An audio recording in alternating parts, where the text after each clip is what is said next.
All right, this is the Pakistan coup update. The Pakistan coup update. Yeah. Let's do the Pakistan coup update. We're making content, baby. We're doing world news. Imagine seeing images and videos of millions of Pakistanis in the streets and completely dismissing all of them and still thinking you're a leftist or socialist. You're just going to dismiss them outright. The way you can tell this is not a color revolution is the signs are almost all in native languages. The chants are almost all in native languages, and there are no U.S. Or Israeli flags in the mix. These are real, folks.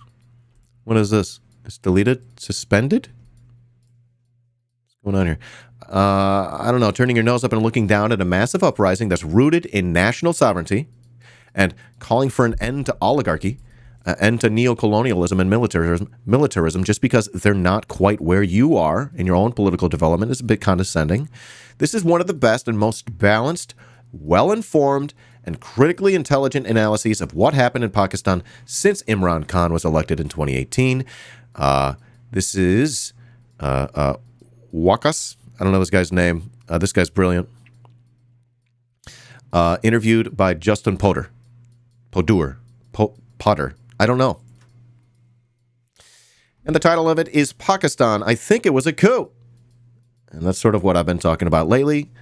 I could, of course, be disabused of this belief, but that's sort of my working knowledge here. This thread's by Kieran Opal, friend of the stream. We had Kieran on.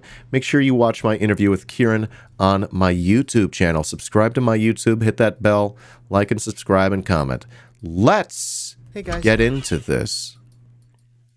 I think we're gonna watch the whole thing.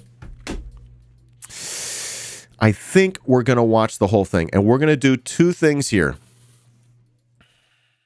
I think we're going to watch the whole thing. Ooh, this is a lot. I don't know. Hold on, let me think. Fuck me, I'm paused. I'm paused. I got to start from the top. All right, so here's the video. Justin Potter interviewing Waqas Ahmed. Is this a coup? I'm starting from the top. Sorry. Live video. All right, here we go. I am with Waqas Ahmed, journalist formerly working in Pakistan, former editor at Daily Pakistan, recently head of content at the Business Recorder. So welcome, Waqas. Thank you, Justin. So we are going to talk about the coup.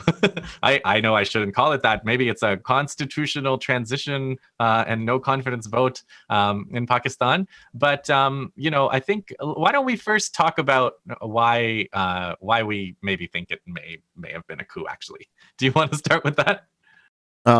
Let's get a feel for what's happening in chat right now. Live chat. Can you give me a 69 in chat if you currently believe that there was a U.S.-backed coup? Perhaps it was a neoliberal coup. Perhaps not specifically neoliberal in flavor, but U.S.-backed nonetheless. What do you think about that? Give me a 69 if you currently believe that. Yeah, let's start with that. There is, before this coup happened, this peaceful transition of power from one civilian government to another, that has been like, there is no interference by anyone. It happened organically. Let's look at the organic credentials of this, right?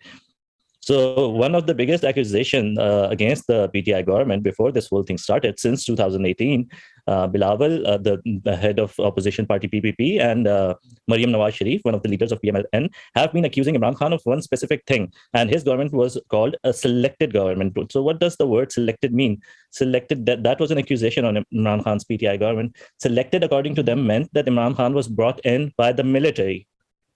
And how did they say that Imran Khan was brought in by the military? They say that these small parties like GDA, BAP, and MQM joined PTI on the behest of Pakistan's military. These parties listen to the military, they listen to the ISI, and they move according to their wishes.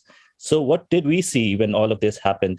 All of these parties left PTI and they joined other parties. So if their claim was that these parties joined PTI on the wishes of the military, on whose wishes did they leave?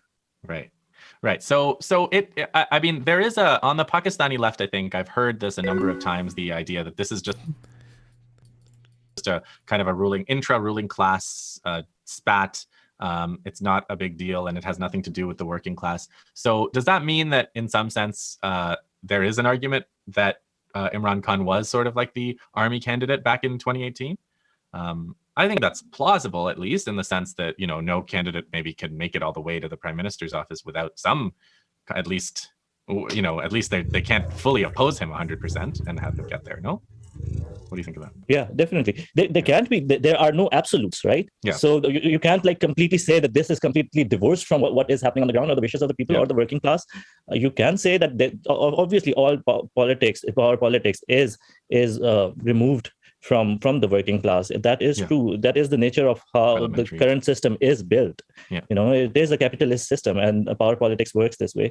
But it would also be unfair to say that there is no public support or there is no public interest in it. The main issue in Pakistan for the past 70 years has been the supremacy of the executive, military interference in politics. If we say that this has never happened, we'd be lying to ourselves. And military interference in politics eventually ends up interfering in your democracy, and interference in your democracy it affects the working class. Why should it not? Why won't it? And if you deny that, you're not being completely honest. So, okay. So let's... Yeah, sort of some overlaps with the U.S. as well. If I can go ahead and make this about me, which is clearly what it's not, but we'll get back to what it is about. In the United States, it's sort of what's happening as well. There's a lot of, I don't know, manufactured consent. There's a lot of media funded in part or in whole by corporations like Raytheon and General Dynamics and Northrop Grumman and Boeing and et cetera, et cetera, et cetera. And, you got to ask yourself, when they own media, they get more free speech. They get more free speech. They get, and of course we know that that our courts look at corporations as people too, and corporations get more free speech than seemingly regular people do. And who knows how long it's going to be before corporations get to vote? Effectively, they do. That's effectively what we're saying. So that's sort of one of the problems with allowing the military to control your country. Sucks. Let's play a game.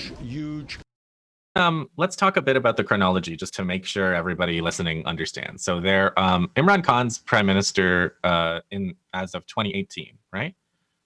He wins. August 2018. And it's a so-called minority government, so it depends on support from the outside. It's a coalition, which is why it's vulnerable to defections and this kind of no confidence vote.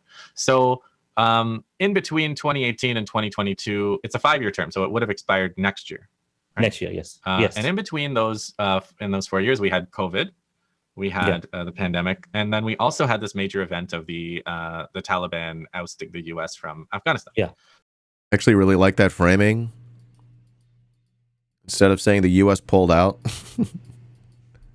that sort of gives the United States a win in a way. Oh, they pulled out. No, honey, the Taliban ousted them. So that was probably, I think that's a bit of an elephant in the room. People aren't really talking about that very much enough. But I think, I don't know. I've heard people say that Imran Khan had no role in this anyway. But I suspect that, Pakistan has been so heavily involved in Afghanistan for 40 years, at least the current wars. And now under Imran Khan is when it so happened that the U.S. is finally thrown out of Afghanistan. I wouldn't give Imran Khan the credit of this. This was mostly Trump's policy. Trump wanted to disengage with many of...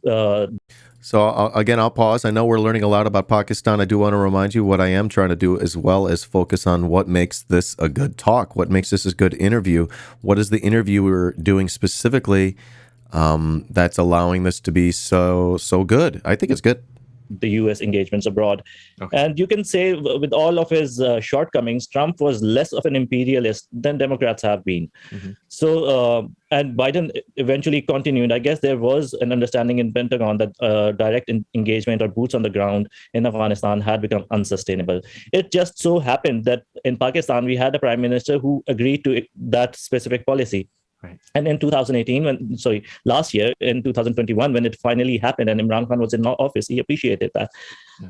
But he also said a lot of wrong things. Okay. So one thing that nobody has actually noticed in the past week, the day Imran Khan was ousted, there was a drone attack in Afghanistan.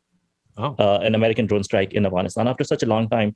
And in 2021, in August, when Kabul fell to the Taliban, Imran Khan said some wrong things, especially to international media. One of the asks that Pentagon has from Pakistan is some military bases so that they can carry out drone strikes in Afghanistan. They Exactly. pretend. So the U.S., Washington wants to put military bases in Pakistan. Imran Khan said no.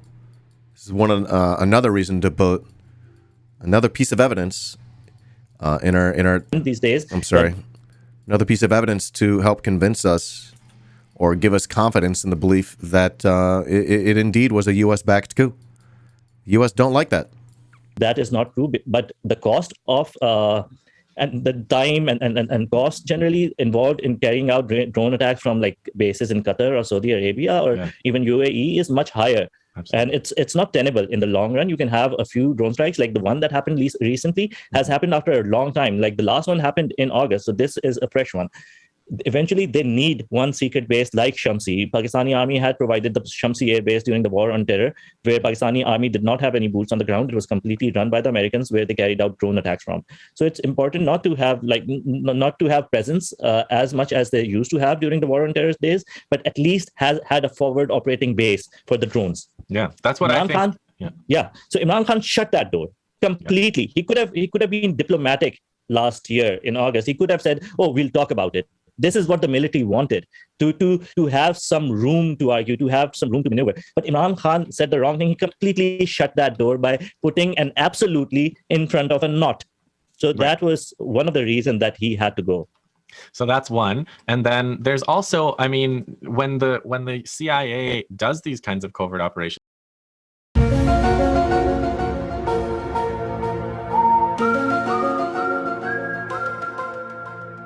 they always fund it with drug revenue, opium, in the case of Afghanistan, Pakistan, and the Taliban are eliminating that, they say. And so there must be also some kind of covert funding that the Pakistan military secret services covert operations must have been counting on in their budget that they may have lost with this, right? Is there some kind of Afghanistan gravy train that... I cannot comment much on it because these things are super secret. So I do not have a lot of proof. But yeah, in the 80s, a lot of things were financed by drugs, and even Taliban have financed a lot of their war with drugs, and that might happen. But that's small fish. The bigger thing is, the military aid that you get. America still owes Pakistan coalition support fund. So coalition support fund, if those of your viewers who do not know, is the money that the United States used to give Pakistani military as a reimbursement for the services provided by the Pakistani military. Right. What services does the Pakistani military provide the American military?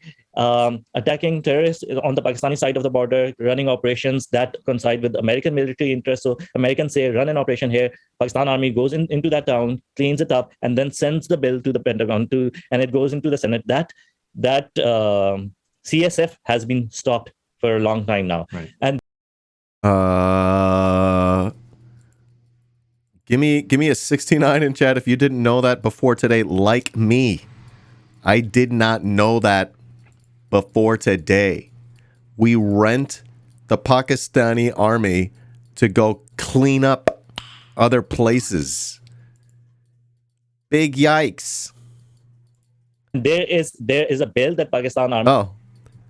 And now I get to change the topic. Now it's war is a racket. Has sent to the Pentagon, and it has been pending for a while now. And that bill has to be cleared. It was stopped because of the naughty things that Pakistani military establishment had been doing with Americans. So that bill has to be cleared. So that's one of the big ticket items. Right. And then there's all the weapons sales, right? All right. So that was an incredible piece of information. How did the interviewer get that out of him? It appears to me that the interviewer, when asking the question, sort of knew the answer, right? So yeah, the weapon sales, there's different definitely. sanctions. So tell me about, because I saw a little bit of an army chief talking about how they wanted to be closer to the U.S. and how weapon sales, Pakistan would want to buy more weapons from America, and they're only buying Chinese ones because the U.S. won't sell them theirs. Can you talk about that event a little bit? What that was? So if we have to go into his history of Pakistani military. Pakistani military was basically an evolution of the British, the Royal British Army, when Pakistan inherited the British military. This was an army trained by the British. Eventually, when the British left, we found a similar partner in the 50s and the 60s when Ayub Khan was in power. Our partner at that time was America. So America built the Pakistani army. Americans trained our officers, all of so much of our culture that we have inside Pakistani army. If you just visit a mess, you'll realize how much influenced it is by the British and the Americans. So it is a completely westernized army. That culture eventually translated into technology, and all the technology that we started getting from Americans was all of the equipment that we had was American. Even in 2019, when Pakistan had this small battle with India, our upper hand that we eventually had was F-16s and American equipment. That is why we could stand up to Americans in 2019. If we did not have F-16s, the result of that battle would have been completely different. So it is American equipment that gives us upper hand over India, and that has always been the case. Despite of India's extreme huge size compared to Pakistan, India has not been able to decisively defeat Pakistan or completely bring it to its knees. All wars arguably have ended in a stalemate. That is because some I hope this is lighting up some light bulbs for you. I learned a lot when I listened to this. of the American equipment that we have. And if we lose that, if we move to Chinese, there are so many problems. The number one problem is it's long-term interoperability between all the equipment we have. So everything has to be phased in. Secondly, the Chinese equipment is still inferior to the American equipment. And we like shiny stuff. So the shiniest stuff on the market is American stuff, and they're good. And also, when you get American equipment, you have your officers who go to America, who live in nice places and training courses for a year, for 2 years. You live in America, you get nice TADA. When you go to China, it's annoying. You don't have a lot of fun in China. You don't speak the language. There's a huge culture shock. So there's a tendency for Pakistani leadership, not just military, even civilian, to be Western, to be more on the leaning towards the West. There's something, a Chinese diplomat in Lahore. When I used to be an editor in Lahore, there was a Chinese diplomat who said something very interesting. And he was talking about CPEC. He said that China is a big country. There's so much money that we can actually invest in Pakistan. This $60 billion is nothing. Talking about CPEC, right? $16 billion is nothing for us. But the problem is Pakistani leadership does not want to leave the West. When you're willing to do that, then we'll talk. So Pakistani leadership cannot be weaned off the West. And I mean, they've. I think China has made it very clear that they're friends with whoever's in government in Pakistan. The relationship's not going to change, and so on. Yes. So they're not going to stick by Imran Khan or anything like that. They see it as a relationship between the countries. But I gather that from the military establishment's perspective, they just feel like Imran maybe tilted a little too. Like there's a balancing act between China and that so-called all-weather alliance, and America, which has all these appealing things for them. And they, back in when they were all collaborating in the Afghan war, in the 80s, 90s, everybody got along. It was great. But now it's like the U.S. wants you to choose, and there's this tightrope. And I gather they felt like Imran went a little too far towards China, Russia, away from the U.S. Possibly, but this push towards China was not led by Imran Khan in the first place. Right. So Imran Khan inherited this. Imran Khan had momentum behind him. So the about face that had to be done wasn't supposed to be done by Imran Khan. It was supposed to be led by the military, who were going in that direction, who were leading Imran Khan. It is an excuse that Imran Khan was a roadblock in it. Imran Khan, this is not an issue that Imran Khan would never have budged from. But Chinese have seen Pakistan. I'm sorry, I'm cutting you off. To answer your initial question, Chinese have seen Pakistanis collaborate with America. They have been patient throughout the war on terror. They understand the tightrope that we have to walk through. Even if China does not like our strategic shifts to and fro, they will never be vocal about it. They will be patient about it because they think in long term. They understand that Pakistani political leaderships will change. People will come and go. Nobody has finished their time. The military will stay. So they will not antagonize Pakistani military. They'll just patiently wait and watch. This class of PMA will, like the one that is on top right now, will graduate and move on. And there will be another class of corps commanders. They might think about things differently. Mm-hmm. So speaking of excuses, because there are other things that Imran Khan is accused of, namely inflation, economic mismanagement, and again, and going to the IMF in the first place, which is another accusation that he's gone to the IMF. So I wonder, these also I don't find them all that convincing because, first of all, the pandemic was disastrous for every economy in the world, except arguably China. And even for China, they sacrificed a lot to make sure COVID didn't run rampant through their country. But as for the inflation argument, he went to Russia specifically to get a deal to guarantee wheat and energy prices. So you would think that would be a pretty reasonable anti-inflation measure. What do you think of the economic arguments against Imran Khan? There's weight on both sides, actually. I'll address your IMF question first of all. Mm-hmm. He went to IMF. Yes, he did go to IMF. But let's see how he went to IMF. In 2018, when Imran Khan government came into power in August, the first cabinet the first finance minister that Pakistani government had was Asad Umar. So from August 2019 to at least February 2020, the government tried not to go to the IMF. And the biggest issue that the opposition at that time had was, why is the government not going to the IMF? Going to the IMF. Yes. If you take out all the news headlines from Dawn and all of these editorials, is Asad Umar should go to the IMF. Asad Umar was eventually fired because he was resisting going to the IMF. And he was trying to have a tough negotiation with the IMF. That was 2018. And from 2018 to early 2019, February 2019, this whole thing happened. Why did Pakistan have to go to the IMF? Because in 2018, when Imran Khan government came into power, it was bankrupt. There was no money. So we had to go somewhere. Asad Umar, what he decided to do in 2018, he tried to get $1 billion from Saudi Arabia. Imran Khan went to China, got a couple of $1 billion into 2018. Even that did not fix or balance of payment crisis. So eventually, after push by opposition, after these threats of bank defaults, like international sovereign defaults that was supposed to happen, they eventually had to go to the IMF and take money from them. Which is what every Pakistani government has had to do, because it's one of the most restructured. Pakistan is had some of the, I think, among the countries that have been restructured for the IMF the most number of times, like 6 or 7 times. So because Pakistan keeps going through these boom bust cycles. What every government does in the second half of their governance is they spend so much money that the government doesn't have. They spend so much money because they want to win elections. So even Imran Khan did that. They gave fuel subsidy that Pakistan cannot afford. Pakistanis do not give taxes, so everything has to be financed by the IMF, by the Saudi Arabia, by China, World Bank. Someone has to come and finance because Pakistani elite refuses to pay taxes. This was one of the problems that Imran Khan was supposed to tackle, and he couldn't. So that is his failure.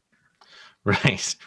So I mean, it seems like he wasn't doing anything all that out of the ordinary in terms of the historical pattern and so on. So no, we see. If you take these 3.5 years of Imran Khan's government, we see Imran Khan knocking on every door, trying to push it open, and then on the first sign of resistance, giving up. Take this tax thing. He hired at the head of one of the biggest tax firms in Pakistan to head the FBR, Shabar Zaidi. He's a great guy. If you ask any professional in Karachi, they'll tell you he's extremely competent when it comes to tax matters. Then he tried to have tax reforms. He met resistance from bureaucracy, from the business leadership. Imran Khan did not put his weight behind him. Shabar Zaidi got depression. He wrote a Twitter thread that I got so depressed that I had to leave Islamabad. He got anxiety and depression and he left. That's it. You got one guy who tried to have reforms. You gave him anxiety. You sent him home, and then you're like, "Oh, we can't do this." So first sign of resistance, depression, and anxiety. You're just giving up. That's it. That's one of the biggest failures of Imran Khan. He didn't push hard enough. But arguably, you can say that it's really hard to reform a country where corruption is so entrenched that whichever door that you try to open, you realize that it's locked by these vested interests that own the country, that own bureaucracy, that are so deeply entrenched that it's so hard unless you dig up the root of the country. So what does that sound like? Yeah, another question is the memo. I can't hear you. I lost it. You can't hear me now? A little mute problem here. Can you hear me now by chance? off. Okay, cool. Okay, just to pick up where we left off. This is great.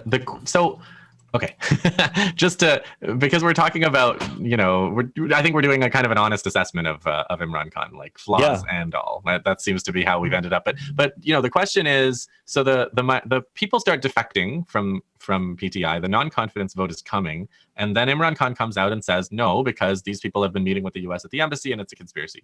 So the opposition, and I'd say the Pakistan media, as far as I've been reading it, has been pretty dismissive of this argument. And from my perspective, like, it's much harder to believe that there was no U.S. interference in a country, not because it's Pakistan and not because of any particular issue, so much as simply because the U.S. interferes in every country in the world and has done so forever, right? Yeah. I mean, like, since 1945, the list of regime changes by the U.S. is in the hundreds. So why wouldn't they? Why wouldn't they do that? We know they're out to punish everybody that stayed neutral, specifically around Russia, Ukraine. Why would it be so surprising that they would? Especially now. This is 2022. It has been such a long time, and there has been so much interference. If someone proves it, now the burden of proof is on them to prove that there has been no interference. It is outrageous to even suggest that there is no interference. Have you seen Islamabad's embassy, U.S. embassy in Islamabad? Have you seen the size of that thing? Right. Do you realize?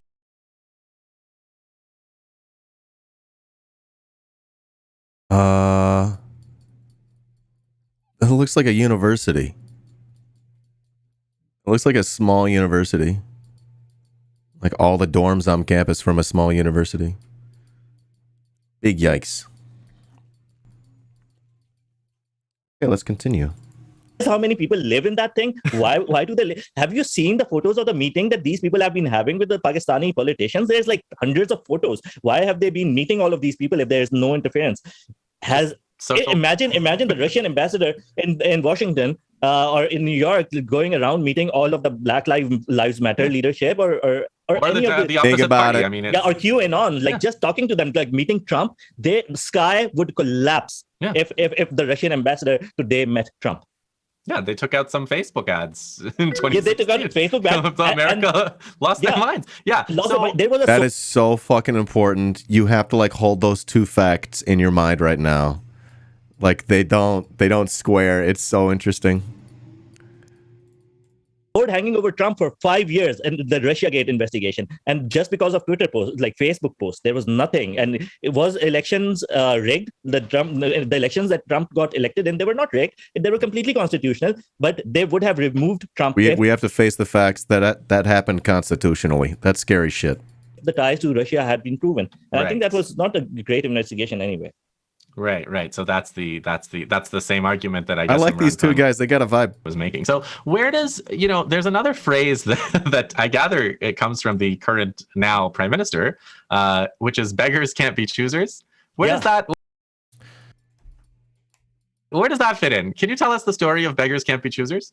Oh yeah, this is a huge PR disaster for Shehbaz Sharif. He was not supposed to say that. It comes from when Imran Khan it told everyone, basically explained the fact that there was a letter that Pakistani embassy in DC had sent to the government claiming that Americans had some hand in it or some interest in the collapse of the Imran Khan government. When he came out publicly with that, he said, Imran Khan claimed, now this is Imran Khan's claim, he claimed that this was being done because America did not want Pakistan to have an independent foreign policy. Mm-hmm. And he was asked, Shehbaz Sharif was asked this question about independence of Pakistani foreign policy. So he said that since we are beggars, that's what he meant. Since we are beggars, we cannot choose to have an independent foreign policy. But that's a huge gaffe because he is agreeing that Imran Khan has been removed for the independence of his foreign policy. That was such a huge mistake. But when you're in the know, when you understand things, sometimes you forget that you have to pretend something else in front of people, and you have to pretend something else. Quiet part, loud, etc., etc. alone. So he basically gave credence to Imran Khan's statement. And what about this all will be forgiven? Because that was someone from the Imran Khan side, a parliamentarian that was saying, That is Imran Khan and his party's claim that the contents of the letter contain this. And so this is one of the sentences that has been used so much. This letter, the letter at the center of all of it, has not been discussed as much as it should have been, especially in the international media. So let's give some time to this letter and understand what this letter is. I love it. Pakistani opposition wanted to impeach Imran Khan. They brought this impeachment reference in the National Assembly where Imran Khan was supposed to be impeached, the no confidence vote, as it is called in the Pakistani constitution. They brought this impeachment motion on March 8th. A day before this happened, on March 7th, the Pakistani Prime Minister received a cable from his ambassador in Washington, D.C. That cable contained minutes of the meeting that the ambassador had with Assistant Secretary of the State Department, Donald Lu. According to this cable, Mr. Donald Lu said to the ambassador that there is going to be a no confidence motion in the Pakistani National Assembly tomorrow. And if it goes through and Imran Khan government is removed, everything will be forgiven and US-Pakistan relationship will improve. What are all the things that will be forgiven? All the things that need to be forgiven is Pakistan's role in the war on terror, Imran Khan's statements since 2018, Pakistan's closeness with the recent closeness with Russia, and Pakistan's closeness with China. So all of these things, the charge sheet against Pakistan that make a good case for sanctions against Pakistan. There is a sword of sanctions hanging on top of Pakistan. Financial Action Task Force. There's FATF, Pakistan is in, and there's Coalition Support Fund we're not being given. IMF is holding Pakistan by the neck, if I use a good body part right now. Acceptable one. So things are really bad. All of this will change, improve if you kick out this guy. So this cable itself, this letter is a proof, the one and only proof of interference, the concrete proof of interference that we have. There is circumstantial evidence, like meetings with different politicians, and there's other circumstantial evidence, like State Department, and Pentagon and White House, not condemning military's current interference in Pakistani politics, not being condemned anywhere. So that, I think, is circumstantial evidence that the contents of the cable was true. So the charge sheet against Pakistan, that's, as I've said, behavior during war on terror, the behavior by that, which I mean is incomplete support of America. And of course, Afghanistan, obviously. Yeah, and it's partial support of the Taliban and harboring them during a time when they were on the run. Because some elements in Pakistan understood that America will leave and we'll have to pick up the pieces. Now, there's another thing that is happening. What is happening right now is that we see some issues opening up between the Taliban and the Pakistani military. They're not really happy. The Pakistani military wanted the Taliban to go after TTP elements in Afghanistan, which they have not satisfactorily done so far. They fenced off the border. That's a big difference. Maybe Pakistan had to fence off the border, but the Afghans are not really happy. Even the Taliban government is not. I'm going to pause one more time here and say that, we're learning a lot from this guy right now. He's sort of the star of the show, but the interviewer, this wouldn't be as good if the interviewer didn't sit back and let them do this thing. So I'm trying to focus as well on what the interviewer is doing because I'm trying to learn from them. Not happy with the border fence. Help me out. So, what I see happening is the Pakistan army is going to pull back from the Taliban and maybe put some support on the Afghan resistance to balance these things out. And I think US wants that too. And this recent drone attack is a part of that, giving some backup to the Afghan so-called resistance. Okay, so the thing comes out. Beggars can't be choosers. All will be forgiven. I think another thing the interviewer is doing here, Jonathan Polder, is that it's just chronological, and that just makes it easier to follow. The speaker tries to delay. Imran Khan insists that the only way to oust him is an election. So he dissolves the parliament. He has an election. The Supreme Court reverses that. Then they're in parliament, and the speaker keeps trying to delay it. Right? So then, and at some point, Imran Khan tries to dismiss the chief of army staff?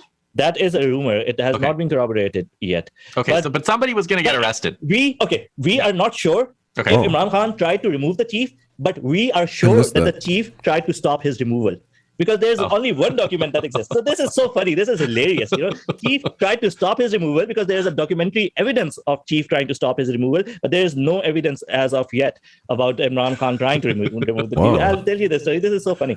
So what happened was, after this no confidence vote came into the parliament, the speaker, when he was supposed, initially they tried to delay it. I'm going back to 3rd April right now. So on 3rd April, the no confidence motion is supposed to be voted. Everyone comes. It's a nice sunny day, right? All the opposition is there. Everyone sunny day. Walks into the parliament. Everyone is so happy. They're going to win today. It's going to be amazing. Asif Zardari is there. His son Bilawal is there. They even bring their daughter. She's sitting out there in the benches, right? Everyone's going to watch this amazing match today. They come in. The speaker starts the session. The speaker says if anyone has to speak anything before this voting, they should do so. The Minister of Information, Fawad Chaudhry, stands up and says that we have a cable proving that this vote is being brought from wishes, from behest of Washington by a foreign power, interference in Pakistani politics. No country would accept that, and that is true. No country would accept that. So this letter should be taken into account. And the speaker immediately, with this huge, powerful voice, says that, yes, this is true. This, in light of this, it's the first thing I'm hearing of it, but sounds very convincing. Sounds very convincing. So this is very concerning. So I would cancel this vote, and that vote was cancelled. And then Supreme Court took notice of this, and then Supreme Court had 4-day non-stop hearings, and they declared this unconstitutional. Now, case can be there was a review petition that was filed. Case can be made that doing something on the behest of the foreign government is unconstitutional. Yeah, it is unconstitutional. And the speaker could have made the case that if this unconstitutional thing is happening, it makes the whole process void ab initio. That's what happened. But coming back to the main point, what was the question? No. So that happens, but then the Supreme Court overturns all of that. Yeah, so overturns all of that. Now, the only card left with Imran Khan at this point. Just to pause and again reflect on the interviewer, that was just like a beautiful little gentle turn of redirecting the conversation back on track, and it's just I love it. Is to remove the army chief, or the army chief has anticipated that he will be removed, because Imran Khan suspects, the whole nation suspects, that all of these machinations, the uniting of the opposition cannot happen without the approval of the army chief.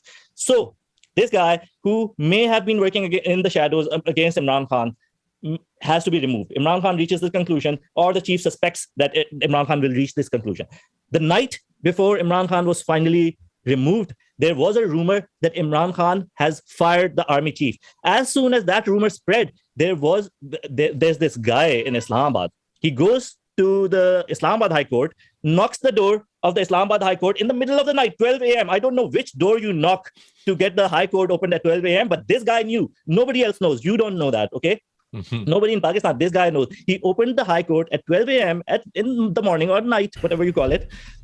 And so the High Court opens in the middle of the night, and the petition is Imran Khan might fire the army chief. So before he does that, before Imran Khan fires the army chief, this move should be declared unconstitutional.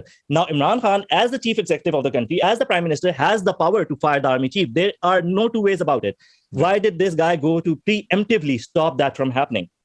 Interestingly, this is the same guy who in 2009 went for the same reason to the court against General Kiani. So this guy has one job. Does this mean that no prime minister can ever fire an army chief again?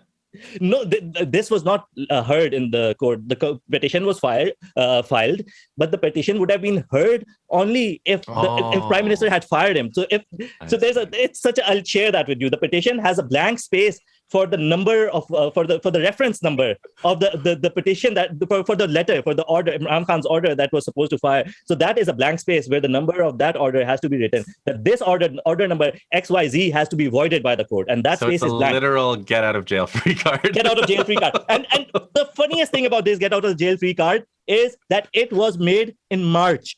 The date on that get out of jail free card is March. So this is one smoking gun. The chief thought that Imran Khan will fire him, and he brought that final card at the end. And this is Imran Khan sticking to everything till the final moment. ensured that the chief comes out in the open. He smoked him out. Okay. Speaking of people coming out, we've seen massive demonstrations immediately after Imran Khan was ousted. Yeah. What's this about? Was Imran Khan really that popular? Is it the sleaziness of the way he was ousted? Is it the impugning of Pakistan's independence? What do you think is going on here? Imran Khan has always been popular. Mm-hmm. So Imran Khan has been popular since like mainstream proper popularity. He was the second biggest party in 2013. In 2013 elections, Imran Khan got like I guess 40 something seats, but a huge number of popular vote. So he has been popular for a long time. He is a huge crowd puller. But when everyone united against Imran Khan, it brought back all of the people who were not happy with Imran Khan. So the past couple of years for the whole world have not been really good. So I've lived my whole life in Pakistan, but I came to New York in 2020, and I've seen how economic situation in the US has deteriorated. Inflation has gone up significantly. There's unhappiness again, like with the government. Nobody's satisfied, and you'll see this kind of despondency all over the world. The world is coming out of a pandemic. Economies were halted. Inflation is going up all over the world, and since this, especially I think since oil prices went up, things are really bad. People do not. When a poor person in Pakistan sees the gas prices going up, they will not see Ukraine-Russia fight. They will see their own prime minister. And they will say Imran Khan is not doing a good job. And they did rightfully think so. But when this whole thing happened, that became a smaller issue than this bigger issue. Pakistani sovereignty will always be a bigger issue, especially for the people who vote for Imran Khan. It is said that Imran Khan is supported by the military, but that is not entirely true. The military has been supported by the followers of Imran Khan. These are people who are center right switch because their core value is Pakistani sovereignty. And that is what we saw a couple of days ago when everyone came out, massive crowds, and he'll keep pulling these crowds. But the question is, how is this popular outpour translated into an electoral victory? That remains to be seen. And I guess like what I'm looking for is I imagine they will get a drone base back. They will move away. They won't announce it. They'll have a somewhere up in Balochistan, maybe Shamsi again, something close to Afghanistan, where drones can fly from Qatar to there, and then they can conduct their daily operations. And I also expect that the opposition will try to delay an election for a while. I don't think they're gonna let there be an election right now. They would lose for sure. They will. Also, there's something they're going to try gerrymandering. So the Election Commission has announced delimitations, like reframing all the constituencies of Pakistan. So all of the constituencies will be rewritten. And the ECP, the chairman of the ECP right now is extremely anti-government. He has given really foolish statements. Things like electronic voting machines are unfeasible. They can never work, like completely discarding them. Even the suggestion, because they want complete control over the electoral process. They want it to be manual. So elections will be extremely rigged. The military is going to support opposition. So in this situation, even if elections are held today, if a massively rigged election is conducted, Imran Khan will not win.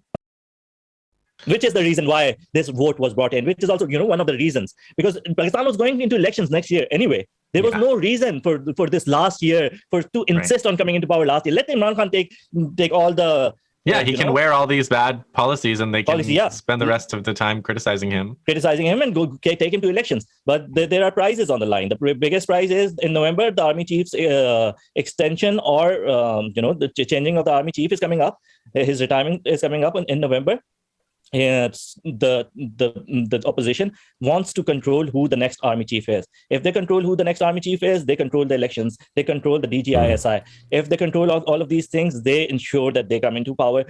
Why? Because the elephant in the room is military interference in Pakistani politics. So I gotta say, after our discussion, I'm still feeling like it was a coup. It was a coup because Americans are not saying it was a coup. That's right.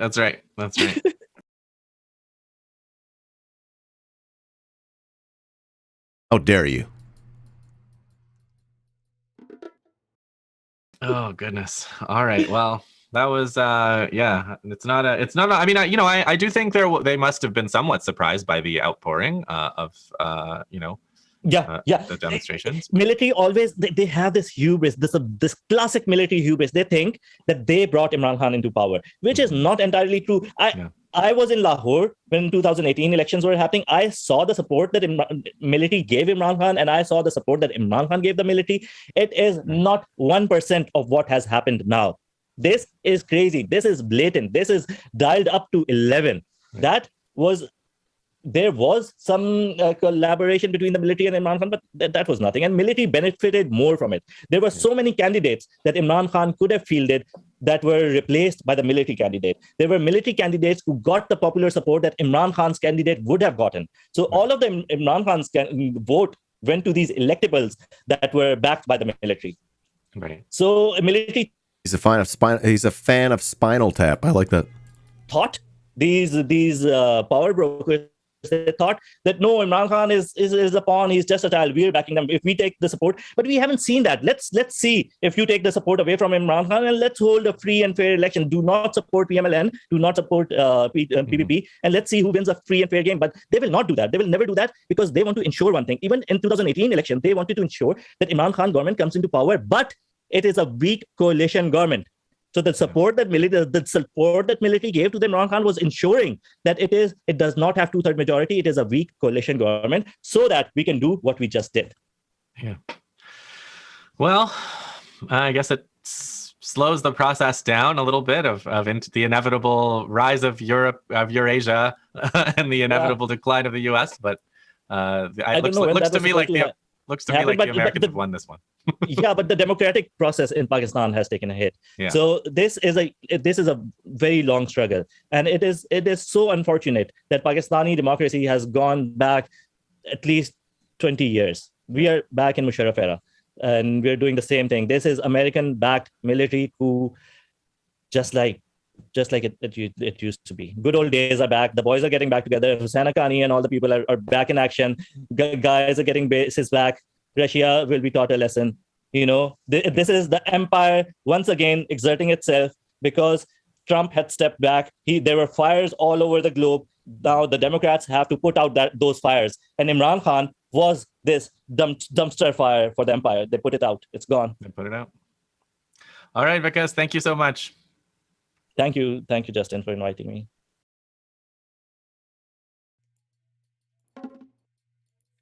Please please subscribe, comment on the YouTube, on the video, and make sure you join us over here at Twitch, twitch.tv/iDanSimpson, and support on Patreon. Love your face.